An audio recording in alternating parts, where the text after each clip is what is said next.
El gol de Rullé en el último suspiro del encuentro en Córdoba ha llevado la tranquilidad, de forma relativa, a la ciudad deportiva. El conjunto aragonés se ha ejercitado sin Barquero, que se retiraba lesionado este domingo. Por su parte, Víctor Rodríguez ha trabajado con los titulares y Víctor Muñoz ha contado con hombres como Antoni Bonilla del filial. Uno de los grandes protagonistas del triunfo en Córdoba, Sergio Cidoncha, asegura que tuvo que reponerse tras errar en el 1-0.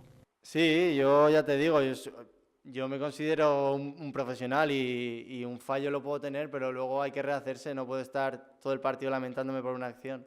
La experiencia obliga a los aragoneses a mirar solo el siguiente encuentro y buscar la permanencia paso a paso. Si pensamos ya en que tenemos que ganar los 4 partidos, nos estamos equivocando. Y seguramente salga mal al pensar así. Entonces es mejor pensar en el partido que nos toca, llegar al 100% y intentar ganarlo. Tampoco pensar en tenemos que ganar los 4 partidos para meternos en el ascenso. El conjunto blanquillo guardará descanso este martes para regresar a los entrenamientos el miércoles a partir de las 10:30 en la Ciudad Deportiva.